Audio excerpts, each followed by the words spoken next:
أشهد أن لا إله إلا الله وحده لا شريك له وأشهد أن محمدا عبده ورسوله أما بعد فأعوذ بالله من الشيطان الرجيم بسم الله الرحمن الرحیم۔ سامعین و ناظرین کرام، السلام علیکم ورحمۃ اللہ وبرکاتہ۔ آج کا پروگرام پاکستان کے ارباب اختیار و اقتدار، کرپٹ اور مفاد پرست سیاستدانوں، بیوروکریٹس، انتہا پسند اور بے لگام مذہبی قائدین کے نام ہے، اور یا پھر پاکستان کے محب وطن اور حساس دل عوام، دانشوروں، صحافیوں، منصفوں کے نام ہے۔ خاکسار اس پروگرام میں قیام پاکستان کے لیے جماعت احمدیہ کے کردار پر چند نکات بیان کر رہا ہے۔ اس میں تاریخ وار تسلسل نہ ہے۔ اس پروگرام کا مقصد حساس دل لوگوں کو سرسری سی معلومات دینا ہے۔ پاکستان کے حالات واضح رنگ میں بتا رہے ہیں کہ پاکستان کا مسلمان من حیث القوم عالمگیر جماعت احمدیہ مسلمہ کی شدید مخالفت، استہزاء، تکذیب، تکفیر اور تعظیم میں مبتلا ہے۔ احمدیت مخالف علماء جماعت احمدیہ کو مبتلا عذاب و آزار کرتے ہوئے افراد جماعت پر عرصہ حیات تنگ کیے ہوئے ہیں، کیونکہ جماعت احمدیہ ایک الہی جماعت ہے، حضرت امام مہدی و مسیح موعود علیہ السلام کی جماعت ہے۔ اس لیے احمدیت مخالف علماء جماعت احمدیہ سے نہیں بلکہ اللہ تعالیٰ سے لڑ رہے ہیں، اور اس لڑائی کا ماحصل یہ ہے کہ پاکستانی قوم من حیث القوم بڑی تیزی کے ساتھ اپنے بد انجام کی طرف بڑھ رہی ہے۔ پاکستانی قوم من حیث القوم شدت سے محسوس کر رہی ہے کہ وہ کئی ایک نحوستوں کا شکار ہو چکی ہے، مگر وہ ان نحوستوں سے نجات کی کوئی راہ نہیں پا رہی، اور وہ ان نحوستوں کی اصل وجہ جاننے سے قاصر ہے، کیونکہ وہ عام شعور سے محروم ہے۔ وہ نسل بعد نسل ان حالات میں دھکیلی گئی ہے۔ اب وہ برائی کے اس انتہائی نقطہ پر پہنچ چکی ہے جہاں پر قوموں کی بری تقدیر کا فیصلہ صادر کر دیا جاتا ہے۔ خاکسار کے بیان پر پاکستان کا بچہ بچہ گواہ ہے۔ پاکستان کا ہر عام و خاص، ہر کس و ناقص، عاقل و جاہل اپنے دل سے مان رہا ہے، اقرار کر رہا ہے، برملا کہہ رہا ہے، واہ ویلا کر رہا ہے، چیخو پکار کر رہا ہے کہ پاکستان بڑی تیزی کے ساتھ عدم استحکام کا شکار ہو رہا ہے۔ پاکستان کو اپنے قومی وجود کو قائم رکھنا مشکل ہوتا جا رہا ہے۔ شاید یا یقینی طور پر پاکستان ٹوٹنے جا رہا ہے۔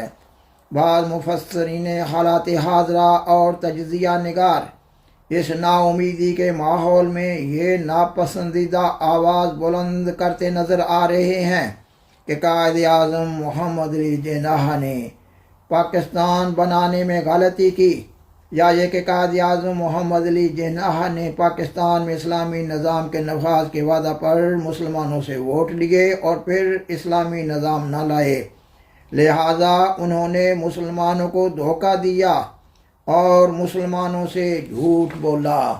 خاکسار بیان کرتا ہے کہ ایک پاکستانی احمدی قیام پاکستان کی اصل کہانی کی حقیقت اور پاکستان کے عدم استحکام کی وجوہ کو بخوبی جانتا ہے۔ کاش پاکستانی قوم اگر آج بھی قیام پاکستان کی اصل کہانی اور پاکستان کے عدم استحکام کی وجوہ کو احمدیہ نقطہ نظر سے سمجھ لے تو شاید اپنی غلطیوں کا ازالہ کرتے ہوئے اپنی نحوستوں کو دور کرنے میں کامیاب ہو سکے۔ سامعین و ناظرین کرام، متحدہ ہندوستان میں آزادی کی تحریک چلی تو اس وقت حساس دل مسلمان دانشوروں نے بشدت یہ محسوس کیا کہ انگریز کے چلے جانے کے بعد مسلمان قوم ہندو قوم کی غلام بن کر رہ جائے گی۔ اس احساس کے تحت بعض ممتاز مسلمان زعماء نے ہندوؤں کی سیاسی جماعت کانگریس کے بالمقابل مسلم لیگ کی بنیاد رکھی۔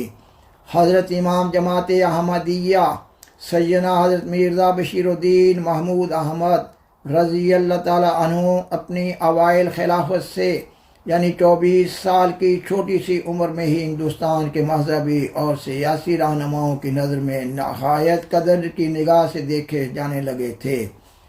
مسلمان سیاسی رہنما آپ سے رہنمائی حاصل کرتے تھے۔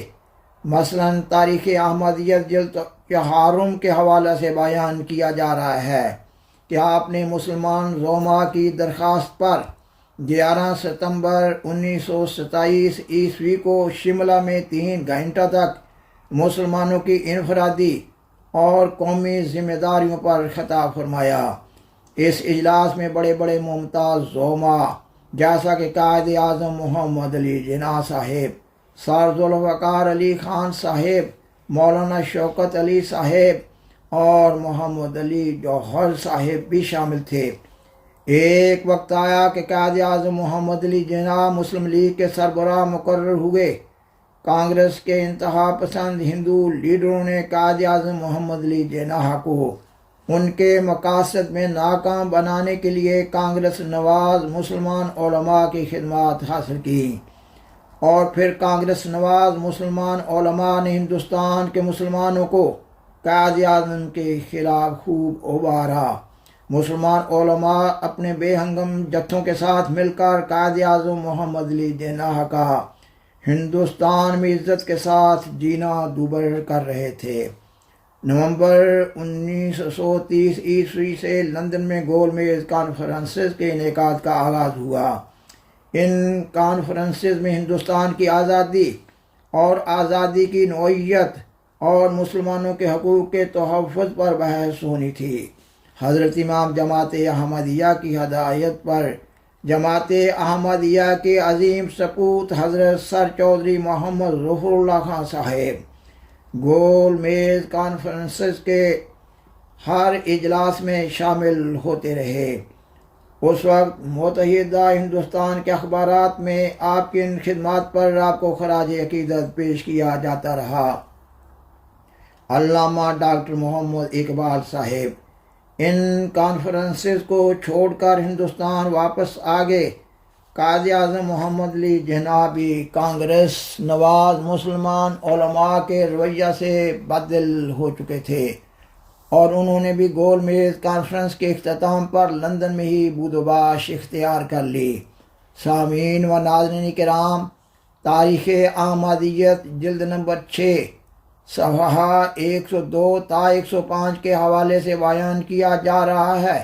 جماعت احمدیہ کے دوسرے امام سیدنا حضرت مرزا بشیر الدین محمود احمد رضی اللہ تعالیٰ عنہ نے اپنے مبلغ امام مسجد لندن کے ذریعہ قائد اعظم محمد علی جناح کو ہندوستان واپس آ کر مسلمانوں کے مفادات کے لیے کام کرنے کی پرزور تحریک کی اور اپنی طرف سے ہر ممکن تعاون کا یقین دلایا۔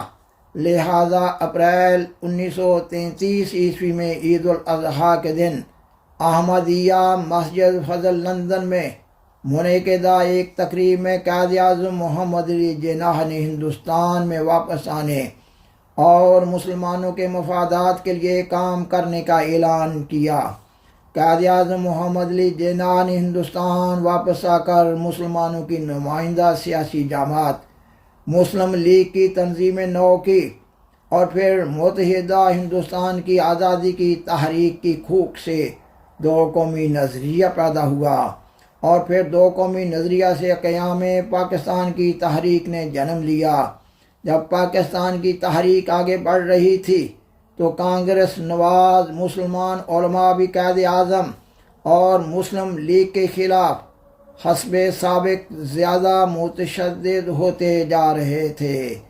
وہ قائد اعظم کو کافر اعظم قرار دے رہے تھے۔ وہ یہ دعویٰ کر رہے تھے کہ کسی ماں نے وہ بیٹا نہیں جنا جو پاکستان کی پے بھی بنا سکے۔ وہ پاکستان کو بازاری عورت سے تشبیہ دے رہے تھے۔ وہ پاکستان کو پلیدستان قرار دے رہے تھے۔ وہ قائد اعظم کے ساتھ کام کرنے والی سب سے زیادہ منظم اور مخلص جماعت احمدیہ کے خلاف احمدیہ کارڈ کا استعمال کرنے لگے تھے۔ اخبار انقلاب لاہور کی اشاعت 20 اکتوبر 1945 عیسوی میں ہے کہ قائد اعظم محمد علی جناح نے کوئٹہ میں مسلمان ہند سے خطاب کرتے ہوئے اپنی تقریر میں کہا، ہمارے خلاف بعض طاقتیں کام کر رہی ہیں اور کانگریس ارادہ کیے بیٹھی ہے کہ ہماری صفوں کو ان مسلمانوں کی امداد سے پریشان کر دیا جائے۔ یہ مسلمان ہمارے خلاف مسلمانوں کو گمراہ کرنے کے کام میں بطور کارندے استعمال کیے جا رہے ہیں۔ یہ مسلمان سے دہائے ہوئے پرندے ہیں جو صرف شکل و صورت کے اعتبار سے ہی مسلمان ہیں۔ کانگریس کے پاس دولت کے وسیع خزانے ہیں، ان کے پاس مضبوط تنظیم اور پریس ہے، مگر حق ہمارے ساتھ ہے۔ سامعین و ناظرین کرام، 1945 عیسوی میں لندن میں ہونے والی کامن ویلتھ ریلیشنز کانفرنس میں ہندوستانی وفد کے قائد اور احمدیت کے جلیل القدر سپوت حضرت سر چودھری محمد ظفر اللہ خان صاحب نے تقریر کرتے ہوئے کہا، ہندوستان نے برطانوی قوموں کی آبادی کی حفاظت کے لیے 25 لاکھ فوج میدان میں بھیجی ہے، مگر وہ اپنی آزادی کے لیے دوسروں سے بھیک مانگ رہا ہے۔ خاکسار بیان کرتا ہے کہ حضرت سر چودھری محمد ظفر اللہ خان صاحب کی اس تقریر نے دنیا بالخصوص انگلستان اور ہندوستان کے پریس میں ایک تہلکہ مچا دیا، اور کہا جانے لگا سر ظفر اللہ کی اس آواز میں ایک گرج ہے اور دھماکہ ہے، اور کہا جاتا ہے کہ سر محمد ظفر اللہ خان صاحب کے اس فکرہ نے انگلستان کے وزیر اعظم کو ہندوستان کی آزادی کا اعلان کرنے پر مجبور کر دیا۔ خاکسار بیان کرتا ہے کہ بعض نادان اور کم فہم لوگوں کا یہ محض وسوسہ ہے کہ قائد اعظم محمد علی جناح نے پاکستان میں اسلامی نظام کے نفاذ کے نام پر ووٹ حاصل کیے۔ خاکسار بیان کرتا ہے کہ مسلم لیگ میں مسلمانوں کے تمام فرقوں کو لانے کے لیے مسلمان کی ایک تعریف کا تعین کیا گیا تھا، یہ کہ جو کلمہ طیبہ پڑھتا ہے خود کو مسلمان کہتا ہے اور قرآن مجید کی شریعت کو منسوخ قرار نہیں دیتا، وہ مسلمان ہے۔ قائد اعظم نے جب اپنی تقاریر میں یہ کہا کہ مسلمان آزاد مملکت میں آزادی کے ساتھ اسلامی نظام پر عمل پیرا ہو سکیں گے، تو ان کا یہ مقصد تھا کہ ہم غیر مذاہب بالخصوص انتہا پسند ہندو سے نجات پا جائیں گے اور کوئی فرقہ دوسرے فرقہ کے مذہبی معاملات میں مداخلت نہ کرے گا، جیسا کہ انہوں نے اپنی 11 اگست 1947 عیسوی کی تقریر میں بیان کر دیا کہ پاکستان کے سب شہری اپنے اپنے مذہب پر عمل کرنے کے لیے آزاد ہیں، ریاست کو کسی شہری کے مذہب سے کوئی سروکار نہیں۔ عام فہم بات ہے کہ اگر کوئی شخص اپنی ذات اور اپنے گھر والوں پر اسلام کو لاگو کرنا چاہتا ہے تو کسی دوسرے کو اس پر اعتراض نہ ہونا چاہیے، مگر بدقسمتی کی بات ہے کہ کانگریس نواز مسلمان علماء جنہوں نے متحدہ ہندوستان میں قیام پاکستان کے مفاد کو نقصان پہنچانے کے لیے احمدیہ کارڈ کا استعمال کرنا شروع کیا تھا، انہوں نے پاکستان میں آ کر بھی اس ناپاک دھندا کو جاری رکھا اور پاکستان کی تعمیر و ترقی کے لیے جماعت احمدیہ کے کردار کو ختم کرنے کے لیے جماعت احمدیہ کے خلاف ایک انتہائی نفرت انگیز ماحول پیدا کیا۔ اگر پاکستان کی تعمیر و ترقی کے لیے جماعت احمدیہ کے کردار کو ختم نہ کر دیا جاتا تو پاکستان ایک عظیم اور مثالی اور طاقتور مسلمان ملک ہوتا، پاکستان کی ایک مؤثر آواز ہوتی، دنیا کے کسی گوشہ میں نہ صرف مسلمان بلکہ ہر انسان پر ہونے والے ظلم کا مداوع کیا جا رہا ہوتا۔ سامعین و ناظرین کرام، یہ مضمون ابھی جاری ہے۔ بالآخر درخواست ہے کہ برائے مہربانی اس پروگرام کو لائک کریں، دوسروں سے شیئر کریں اور حضرائے کرم اس چینل کو سبسکرائب کریں۔ جزاکم اللہ تعالی احسن الجزا۔ وآخر دعوانا ان الحمد للہ رب العالمین۔ والسلام علیکم ورحمۃ اللہ وبرکاتہ۔ شکریہ۔